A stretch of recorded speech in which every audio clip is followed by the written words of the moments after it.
If you guys are looking for your next favorite breakfast or brunch dish, you're gonna love my Chile Relleno Casserole.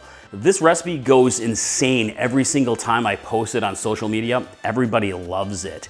It's basically your favorite Chile Relleno recipe made in casserole form with lots of roasted chilies, lots of melty cheese, and eggs all baked into a single one-pan dish. Let me show you how to make it. All right, let's get cooking, my friends. I'm getting hungry. Here I have about a pound of hatch chilies that are roasted. So I'm gonna go ahead and remove the stems and some of the innards. Get rid of really like all the seeds, and you can leave them in there if you want to. They don't really affect too much. Some people don't like the seeds too much because they float around a bit. But you can see easily how they just kind of scrape out like so. And you don't have to go crazy. Just kind of remove the majority of those seeds here. All right, so next we're gonna go ahead and chop these. You can cut them into strips if you'd like, or just give them a rough chop. It's all going into the casserole, so you don't have to go crazy if you don't want to. There's a huge, huge flavor in roasted chilies. This is like the core, the focus flavor of your Chile Relleno casserole. It's going to be absolutely delicious. All right, I've got my chilies nicely chopped up here. And so go ahead and transfer your chopped roasted chilies to a bowl, like so. All right, set them aside. And next, let's get our cooking station set up. All right, I got my cooking station all set up here. Next, we're gonna go ahead and make our sauce element. So here I have a 10-inch skillet. Set up to a good medium heat, and go ahead and add about a tablespoon of olive oil or so. And we're gonna cook down, here's a medium-sized onion that I chopped into the pan. And I have a couple of jalapeno peppers. I'm adding the jalapenos for flavor, but also for a little bit of extra heat to the dish. The hatch chilies that I'm using really aren't very spicy, but you can spice it up this way with extra spicy chilies, pretty much to whatever preference you want to. So hey, if you spicy chili heads really want to go for like ghost pepper heat, go for it. This is when you add it in. All right, so I'll go ahead and cook this down for about 5 minutes or so until the onions and peppers soften. All right, next we're gonna go ahead and add 4 cloves of chopped garlic. And garlic's one of those ingredients that you can add more or less, usually more for me. And we're gonna go ahead and cook this down for 30 seconds to a minute or so until you can, of course, smell that gorgeous garlic blooming in the room. It's one of my favorite things, as you well know. All right, now we've got our seasonings, and I have a teaspoon of Mexican oregano, and I have a teaspoon of ancho chili powder, and a teaspoon of paprika, and a half teaspoon of cumin. You can use other seasoning blends here, really to your preference, but this is kind of a preferred blend for me for this particular recipe. And you can add more if you want to.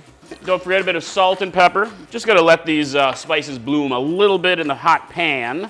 All right, just give it a nice stir. Next I have a pound of tomatoes, and you can use fresh tomatoes or canned tomatoes.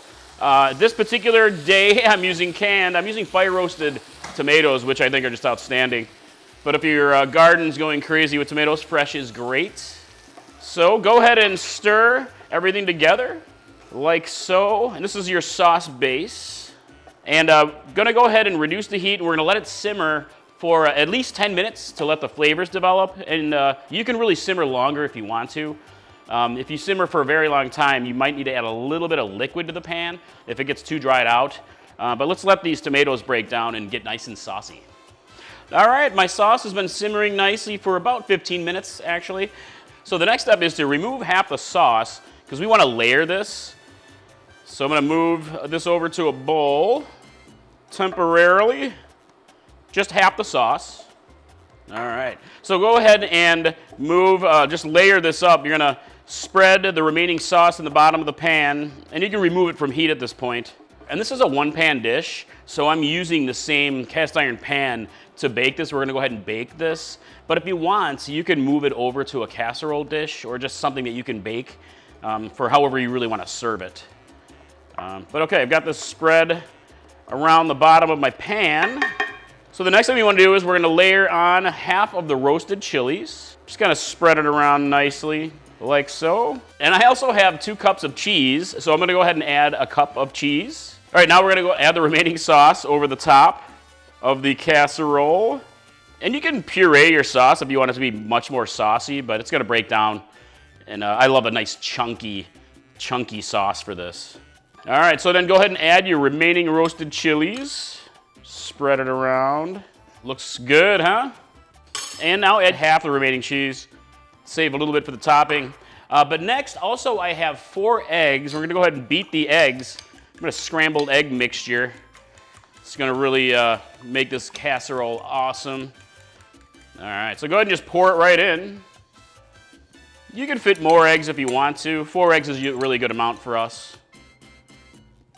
And then you can go ahead and just kind of tilt the pan to really get all the egg to evenly spread throughout your casserole, like so. A little salt and pepper on top if you want. And if you wanted a little hot sauce, you can add a little hot sauce at this time.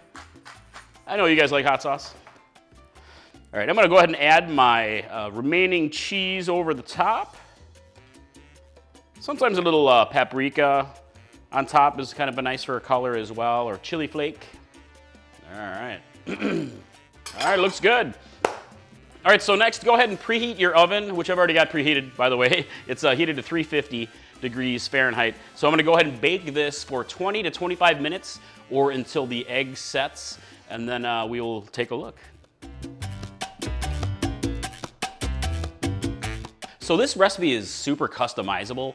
Aside from being able to use different chilies and spicing it up as much as you want to, you can add other ingredients to really round it out to your preference.